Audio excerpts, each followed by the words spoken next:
हमने अपने एक मोमिन को, दूसरे मोमिन को मजबूत करना है। ये नहीं कि वो अगर मजलूम है, उस पर जुल्म हो रहा है तो हमने उसका तमाशा देखना है। हमने कहना है वो तो उस मुल्क में हो रहा है ना, हमारे मुल्क में तो नहीं हो रहा। तो अगर आज उसमें हो रहा है तो कल हम पे भी हो सकता है। ये तो वक्त है, ये गुजरेगा, उनका भी गुजरेगा, और गुजरने के साथ साथ फिर हमारा भी गुजर जाएगा। लेकिन ये उसी को पता होता है जिसको पर ये आई होती है। इसलिए आज हमने अपने मजलूम भाइयों को दुआओं में याद रखना। अगर हम जिहाद के लिए हमारी ताकत नहीं है, हम नहीं कर सकते, तो हम दुआ तो कर सकते हैं उनके लिए। हम सुबह शाम उनको याद तो रख सकते हैं, अपनी हर महफिल में उनको याद कर सकते हैं। जहां बैठे हैं वहां याद करें कि इस वक्त फलस्तीन के मुसलमानों पर जुल्म हो रहा है, उनके ऊपर जुल्म सितम के पहाड़ तोड़े जा रहे हैं। इसको हम याद करवा सकते हैं। उखुव्वत, अल्लामा इकबाल ने ऐसे ही तो नहीं कहा था ना कि भाईचारा किसको कहते हैं, ये दो भाइयों के भी आपस में न बने, इसको भाईचारा नहीं कहा जाता।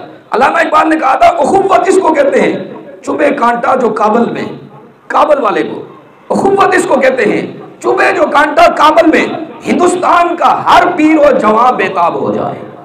हिंदुस्तान में काबल में कांटा अगर किसी मुसलमान को चुभे, ये अल्लामा इकबाल थे, उसको दर्द महसूस होता था। उसने कहा उखुव्वत इसको कहते हैं कि चुभे कांटा जो काबल में, हिंदुस्तान का हर पीर और जवां बेताब हो जाए, उसके दिल छलनी हो जाए कि वहां कांटा चुभाए।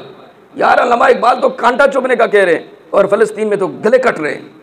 फलस्तीन में क्या कुछ हो रहा है, उनकी लाशें आसमान से नीचे आ रही हैं। कि अगर इंसान उनको देख ले तो इंसान की नींद उड़ जाती कि लाशें आसमान में जाएं, फिर आसमान से फिर नीचे आके जमीन पे लगे।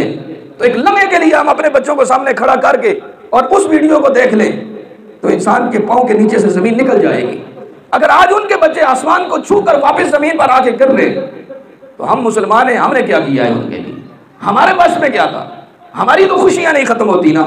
लेकिन हमने ये नहीं सोचा कि वो भी किसी मुसलमान के कुफर के बेटे तो नहीं है ना, मुसलमान के बेटे और मोमिन हैं, और फिर अपनी जात के लिए नहीं कर रहे, उस मस्जिद की हिफाजत के लिए कर रहे हैं जिस मस्जिद में मेरे आका इमाम नबिया सल्लल्लाहु अलैहि वसल्लम ने, इमाम नबियों के सरदार ने 1,24,000 नबियों की इमामत फरमाई हुई है। अपनी जात के लिए तो नहीं लड़ रहे, अपने टुकड़े के लिए नहीं लड़ रहे, वरना वो किसी और जगह चले जाएं, किसी और जमीन में चले जाएं और वहां जाके वो रह सकते हैं, उनको अच्छी सहूलतें मुयस्सर आ सकती हैं, उनके बच्चों का मुस्तकबिल बन सकता है। लेकिन वो नहीं हिल रहे, हट भी नहीं रहे।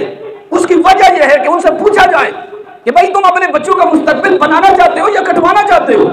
वो कहते हैं कटवा लेंगे, लेकिन अल्लाह के घर को कुफ्र और शिर्क के हवाले कभी नहीं करेंगे। हमें कटवाना मंजूर है, लेकिन इन काफिरों को मस्जिद अक्सा के करीब आना हमें कबूल नहीं है। वो तो सिर्फ एक मस्जिद के लिए उनका ईमान है। वो कहते हैं कि हमारे नबी यहाँ तशरीफ लाए हैं, हमारे नबी यहाँ आए हैं और आकर उन्होंने यहाँ नमाज पढ़ी है। जब हमारे नबी ने यहाँ के नमाज पढ़ी है, अब हमारी एक नहीं हजारों नस्लें भी कट जाएं, लेकिन इस मस्जिद की हिफाजत अपनी जान से बढ़कर हमने कर ली है।